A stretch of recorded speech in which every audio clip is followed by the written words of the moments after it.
don't expect anyone to love you more than you love yourself. You know, I ended up in these different situations with people where I'm like, they didn't value me.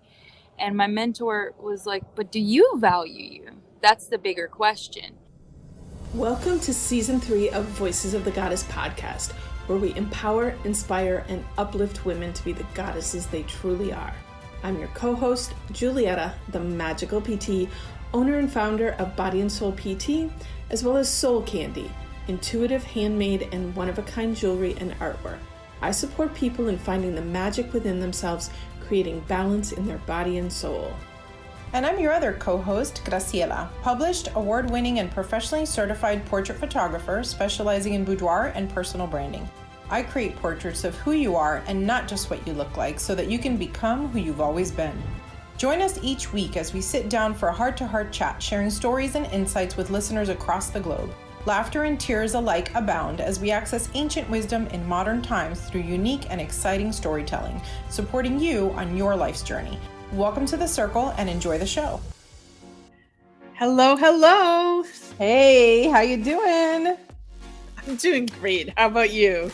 Oh, phenomenal. Actually, before we even get started, I have to tell you, one of our listeners, I have to say hello to Claudia Jean because she reached out to us and told us that we are now part of her morning walking routine. So Claudia Jean, if you're listening on your little walk this morning, just know good morning and we love you. And I'm so excited. I love when fans reach out. I do too. Like the feedback is really like what keeps this going. You know, if there was no feedback, I'd be like, nobody's listening. I'm out of here. Bye. Totally. No, it's been really cool just to hear how it's impacted people and the stories that they're telling us and stuff. So I know we're moving a ton of people forward. What episode number are we on? Do you know?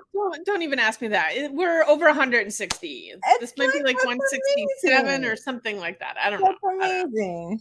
I wish I was better at math so I could tell you how many people that is, but that's really cool. Yes, it is cool. I mean, we've had amazing guests on the show. There's amazing guests to come. So we just keep moving forward. This is super cool. I'm excited. So you want to hear a funny story? I do want to hear a funny story. Okay, it's like totally embarrassing, and also in my quest to live my authentic life and let other people know that they can do the same, I'm going to tell you this story. You and the, thousands of listeners around the world.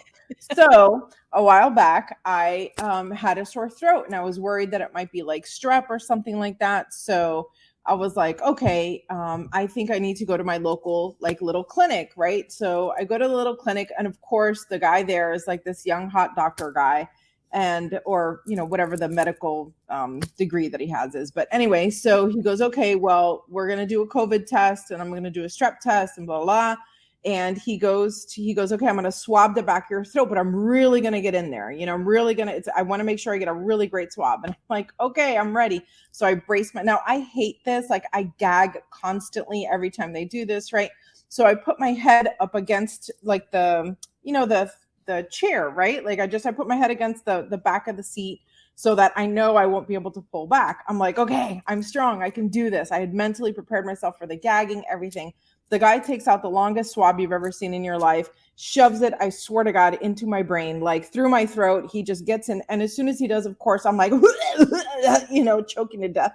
But what I did not anticipate, Julietta, is that my throat is apparently connected to my bladder. And my bladder was like, oh, let's pee right now. Yay! So sure enough, mommy bladder kicks in and I'm like, oh, shit. Oh my God, I just peed. Okay, wait, I think I'm okay. So now I'm sweating, right? Because this like 25-year-old guy, great, let me do the other side of that. And I'm like, sure, no problem, absolutely. Same exact situation repeats itself. Back of my throat, gagging to death, peeing my pants. I'm like, oh my God, I was wearing jeans. So I was like, I think I can make it, right? So I'm like, could you excuse me for just a second? I'm just going to go powder my nose. And I like shuffle my way to the bathroom. Everything is okay. Nothing is terrible that, he has seen has happened. I'm like, oh, I narrowly escaped this. I will never do this again. Except, of course, that's not how the universe works. So 3 weeks later, I get sick again, and I have to go in for this strep test because if I have strep, I don't want to pass it on to anybody, right? I'm like, okay, but this time I'm like, I'm so ready, right? So I'm like, okay, I'm going to do like, all the old ladies that I'm now a part of, and I'm going to wear a panty liner. So I go, sure enough, man, this time he's got an assistant there. It's the same guy. He's got an assistant. Now I have an audience. Back of the throat. I'm like dying here or whatever. But this time I'm like, I'm wearing a pad. I'm like, I got this nailed. Anyway, same exact thing happens. I'm dying. And at this point, I'm laughing so hard because I know everything that's going on. The guy's like, are you okay? He's like, it's just a strep test. I'm like, well, first of all, you put that in so deep, pretty sure you could send that one to the gynecologist, for just an extra swab. But yeah, I'm like, I just want you to know, like, I'm 48. I've had twins. I pee now. I just pee all the time. And that guy was absolutely dying of laughter. Like, it was funny. I felt bad for him also. And also, I feel like I needed to normalize this. Like, you need to understand as a 25-year-old male that if you're going to swab the back of my throat, these things might happen. It might happen. So anyway. Well, I have so much to say about this. But first of all, like, yes, people need to get comfortable talking about it because it's a problem that so many people are dealing with. And there's stuff that can be done about it so that you're not peeing yourself all the time. But it's funny that you bring this up because, in my work as a physical therapist, emotional stuff comes up from time to time. And what has been interesting to me is that childhood stories of pooping your pants or peeing your pants have come up, that it's like, as adults, we're still holding the trauma. Sure. And I had my childhood peeing my pants. I was in the 2nd grade in the library at school. I had my book that I was going to check out, and I was in line to check out my book, and I had a pee, but I was like, I didn't want to lose my place in line. And I'm like, I'm almost there. I can hold it. I can do this. And yeah, I couldn't. And I ended up peeing my pants in the library in 2nd grade. Oh my God. That's not bad enough, one of my classmates made up a song about me peeing my pants. Brutal. And like sang that song to me, from the time I was in 2nd grade till the time I was in 8th grade and we moved out of town. And like, while I was traumatized to move as a 14-year-old and like lose all my friends and have to start all over, I was also just so relieved that I would never have to hear that song again. And Sarah, if you're out there, know that you tortured me by creating that song. But it's interesting, like, how as children, like, these things can hang out and like create emotional, physical trauma that sticks with us forever. So children, be nice to each other, but also know that, hey, peeing your pants, pooping your pants is things that happen to us because we're human, and it's okay. And it's okay. Honestly, we could open every episode with a pee poopy story because there are so many out there. I bet you. Actually, this is a great idea. Okay, I'm brilliant. I want to see who the brave person is. Go into our Voices of the Goddess Facebook group and put in your story. Please, oh my God, share a story. Don't leave us hanging here out by ourselves. Go in there, tell us the story. I'm dying to hear it. I want to hear all about it. I just, it's so, like, it's just part of being so real, right? It just is. It's human. It's human. At least your story is old. My story's like 6 months old. We have adult stories too. I won't share those. But anyway, Graciela, what we're going to do is we're going to take a quick break, and then we're going to bring our guest on. Awesome. See you in a bit. My name is Erin Copeland, and I was the sole caregiver for my husband, Jerry, when he was diagnosed with cancer, underwent multiple surgeries, and a successful liver transplant. My best-selling book, Welcome to Caregiving, The Things Caregivers Never Talk About, is not a guide on how to be a caregiver. Instead, it's a Thank God I'm Not Alone book. I'm here to help soften the journey because there's no right way, there's no wrong way, there's only love. You can buy my book on Amazon in paperback, ebook, and audiobook versions, and sign up for my weekly newsletter at erincopeland.com. Check out the show notes for details on the upcoming Fort Lauderdale live event, because it's all about love.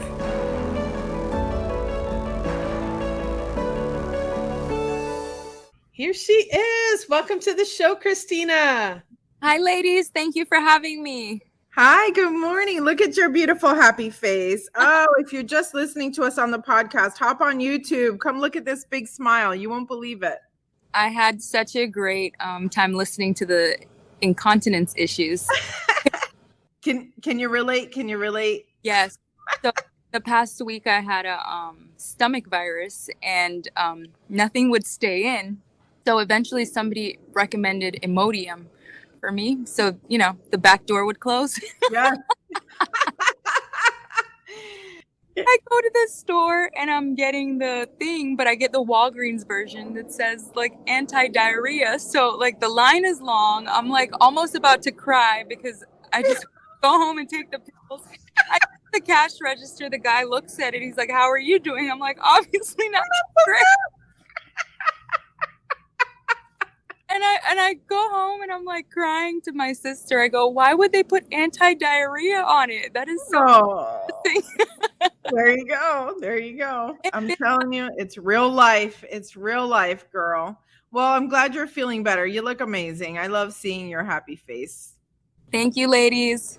So can you go ahead and introduce yourself and tell us what you do and what keeps you passionate in it?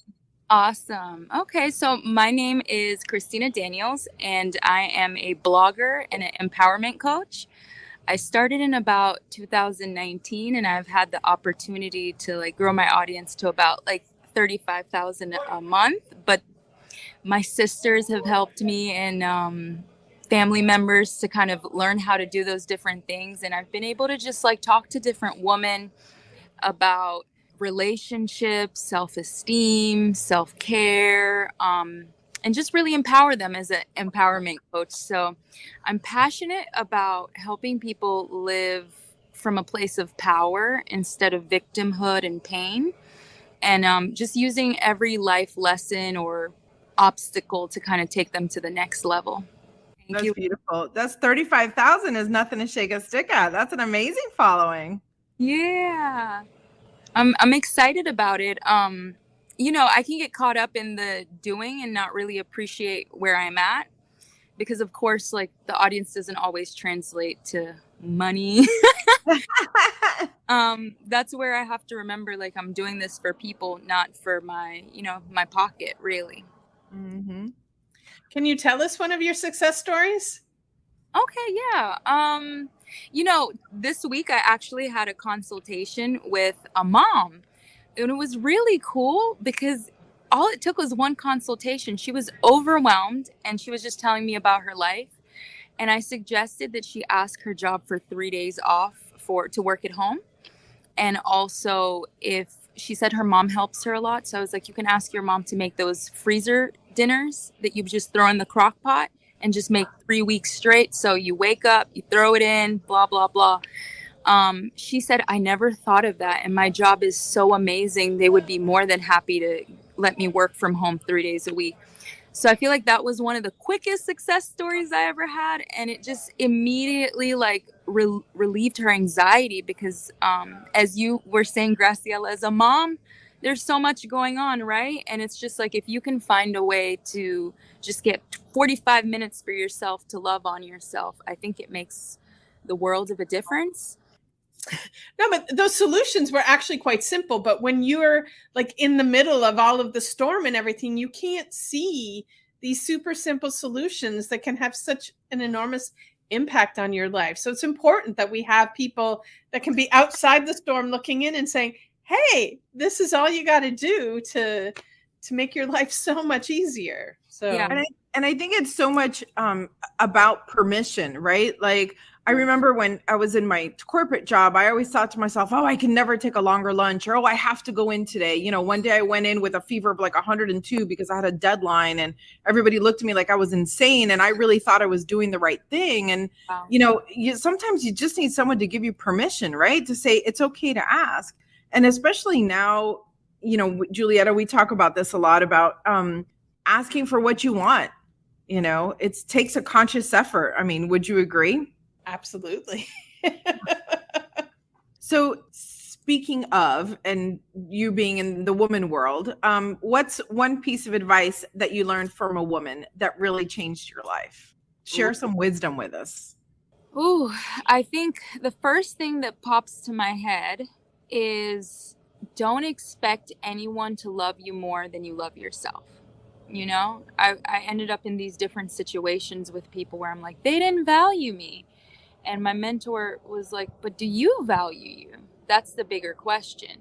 And I find that travels with me as I'm getting older, and I feel like it'll be with me until the end of the time. But I think recently, even that translates to what am I going to allow in my life? Because now that I know I'm worthy and I value myself, it's like I value you not treating me like that, you know? Yeah. It's funny. You said value, which is a distinction from love, right? Because I always feel like I love myself, right? Like I don't hate myself, but do I value myself, right? And that's a totally different Wow. state of being, you know? That's really powerful that you said that you used the word value, I think. I like that you made the distinction between the words too, because that is powerful, right? Because we can love ourselves, and a lot of people would think of love as like shallow, a little bit more shallow. Like I like the way I look, I like the way that I show up in the world. But then it's like, can you take it that next step forward? Am I going to protect my energy? Am I going to protect my peace? Am I going to protect who I am from the other energies in the world that want to snuff out our flame, right? And as women, so much, I think we struggle more so with, those of us in the entrepreneurial realm. And we've also talked about, even when you're an employee, the asking for a raise, but, those of us that are self-employed, like asking to be compensated financially for what we do at a level that any man would do. I don't know what it is about us as women that we struggle to know our value and respect our value, and ask for what we're worth, ask for what we deserve, and it's too easy for us to drop ourselves down a notch and not see our true value. So yeah. Even if we're not dropping ourselves down, like for me, sometimes I forget to climb, sometimes I'm like, okay, I made it. And I'm taking a breath at this plateau. And then all of a sudden I'm like, wait a minute, I've been sitting here too long. Like I need to go more, and it's not even that I'm tearing myself down. Like I don't feel that at all. I just forget to move up, Wow. We talk about that, comes up a lot for me, like with pricing and things like that, right? Like, and sometimes Julietta and I just talk to each other like, yes, you need to raise your prices. Yes, we're better. Yes, we're good. Yes, we're, and it's just the same message back and forth. It just sounds better when I hear it from another person. Absolutely. I love that you guys are even talking about when it comes to pricing, right? Because I think at the end of the day, like we all need to know that who we are is, like, when it goes back to value, who we are is valuable. Like no one can do it the way that we do it. Like nobody could put the touch that Julietta does, or the touch that Graciela does, or the touch that I do. And I think when we learn that and we see that, it's like we realize it doesn't matter if like something area is oversaturated. If you want me, you have to pay for me, because I'm one of a kind. Yeah. I always say that about pizza shops. I say, if you look, Italian restaurants are the bravest business out there, because you could have a pizza shop and then 2 doors down in the same shopping center, you'll have another pizza shop. And then 3 blocks down from that, you'll have another pizza shop, and they're all successful and they're all great. And no one ever says, oh, they're making pizza, so I'm not going to make pizza. They're like, no, my pizza has one ingredient that your pizza doesn't, so my pizza's better. I mean, it's just incredible, right? Yeah. And can I just say to that too, I did a photo session with Graciela, and I remember we were talking, and you were hoping that you had done some of these things a little earlier, right? That's what you shared with me. And I said to her, no, I actually signed up with you because I was looking for somebody to mother me in this place, right? I knew exactly what I needed, and I needed somebody to see my insecurities, but also to see my strengths and nurture that. And that's exactly what I got from her. And there were other photographers that came up on Google, but I specifically went to her for the unique things that she showed on the website. So I think that goes back to value. Like your, what we carry as people is what sometimes someone else needs, I appreciate that. And I'm so glad we Absolutely. got that opportunity. You guys have to hop onto Christina's media so you can see her pictures because she looks so incredible. Great photos. We are super avid readers on this show. And so we always like to know, what is a book that you wish every goddess would read and why? Ooh, I think there's a book by Bob Goff called, I might butcher the title, Love Always Does, or Love Does. And I think it just encourages any goddess to keep her heart open and to really just love people well. I feel like when we close off, we can't receive the beauty of the energies around us from different people, the love, the light, and we can't give anything. And what's the point of being on an earth with people if we can't give and receive, Sounds like a great book, right up my alley, because I'm all about love, everything love. Love is the greatest healing power that exists on the planet and in the universe. And so I'm always down for another love book. So I'll have to check this one out. Isn't that amazing? Like every time we think we've heard them all, we hear one new one that we're like, never heard of it before. I'm going to have to stay alive at least 200 years to get through this reading list. Graciela, if you reincarnate back on Earth, the books that have been written will still be here. So you can continue your reading into the next lifetime. Yeah, that is incredibly comforting. I'm going to have an Egyptian death. I would like to be buried in my library so that when I come back, I can just walk up to the shelf and pick it up and do it. So can I ask, ladies, who would you like to reincarnate as? What a great question. Somebody without a mortgage. I'm done reincarnating. This has been way too many lifetimes. And yeah, I'm okay with this one being the last one. So. And see, it's interesting because ups and downs and crazy as it is, like I love the human experience. I love the good and the bad. When I used to teach high school English, I used to say I love teen angst, because it's so amazing to be able to, you used the word mother earlier, like it's so amazing to be able to reach back and pull someone up, and that's not, and I'm not even like that far up, you know what I mean? It's just like there's always some opportunity. And I just love the hot mess that is life. I don't know. Maybe I just haven't seen enough into the afterlife yet, but I don't know. I could do this a couple more times. It'd be fun. But let me ask you, speaking of what we're going to do next, and what we've done in the past, we talk a lot about risks, and a lot of our listeners are kind of terrified, like, oh, if I do this, is going to pay off? What's going to happen? So what's one big risk or leap that you've taken in your life that, you were scared to do, but you're never going to regret? Like, I did this and I know it was the best thing I ever could have done, even though it was scary. That's a really good one. I think the biggest risk is I quit my full-time job. I'm currently like a part-time teacher. So, and then I do my other stuff part-time as well. So I quit my full-time job and I was on the path to being a homeowner. So I had to kind of slow that down. I currently still live with my mom at 32. So I had to kind of swallow a lot of pride, a lot of ego, to be able to set myself up for what's next in life. And I think the big leap really is the ego, right? The ego and our egos, or my ego, really loves money, and it really loves to be impressive to other people on the outside. But I think living your truest and your most authentic life is taking those chances and picking your passion, right?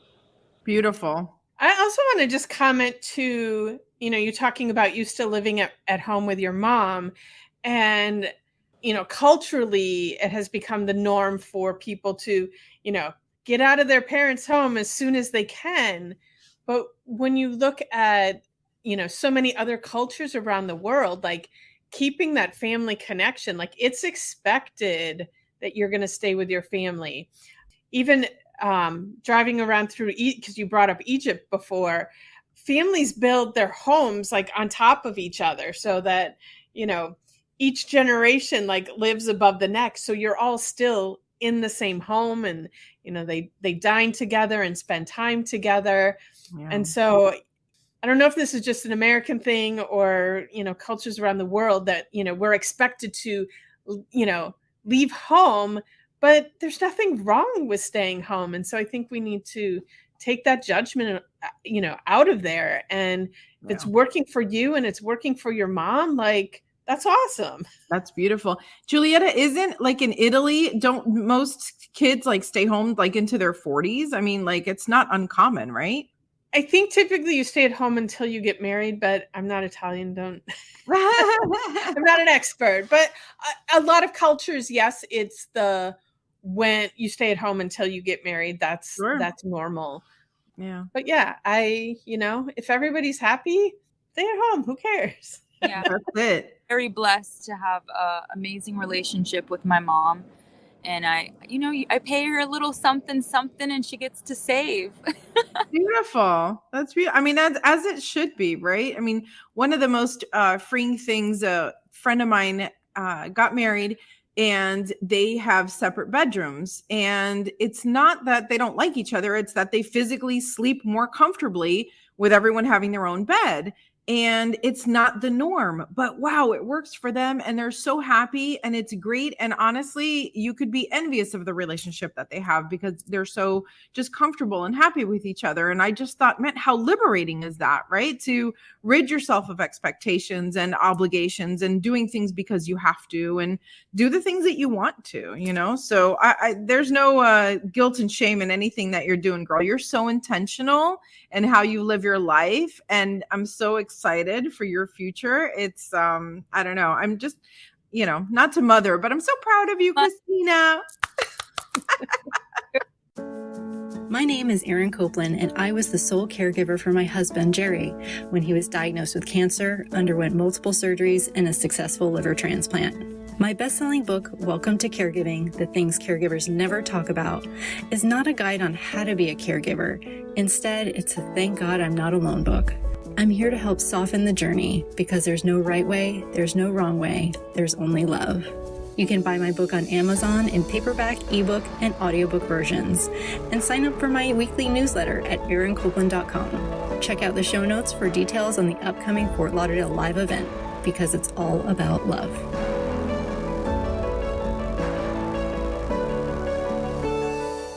All right, so we are building a library of sweet and delicious memories, and so we'd like to add your memory to the collection. What is your sweetest, most delicious memory? Ooh, my mom. Okay, so it's a little sentimental. I said I wanted a double-deckered cake, I think for my 8th or something birthday. And I think our oven was broken or something. I don't know what it was. But my mom bakes this cake in the toaster and she puts together this double-deckered cake for me. And it's like leaning to the side. And I was just so happy to have a cake. I think it was like chocolate and vanilla. And my mom said she nearly cried because we were, going through stuff. And that's the best she could do at that moment. But I think that is my most treasured, sweet treat in my memory. That is beautiful. I love that so much. I love that your mom figured it out. She made it happen in the way that it needed to happen, right? And your memory of it might as well have been a 27-layer cake off the runway, right? Like, yeah. Yeah, that's really what a gift, not just to you, but to your mom too. I think sometimes as parents, we think that what we're doing for our kids is not good enough. And we forget that in their eyes, it's the whole world, I used to have mayonnaise sandwiches after school because I thought they were like amazing and delicious. And then everyone else was like, that's not normal, right? Like, I was like, oh, maybe it was because we only had mayonnaise and bread. I don't know. That's a good question. Too funny. See why I love this girl? Awesome. Well, this show has been jam-packed, full of golden nuggets. So I hope everybody out there who's listening has enjoyed it and has taken something away. And thank you so much, Christina, for joining us this morning. It has been wonderful having you on the show. Thank you. Look how beautiful she is and her background. I'm so glad you did it from outside because you just look like sunshine. Oh, I love you guys. Thank you so much. Just want to say too, like, being on this podcast, it makes me feel powerful. I think that what you do for ladies is beautiful. And I think that giving them a chance to speak just reminds them that they're valuable. They have something to say. And thank you for your hard work, ladies.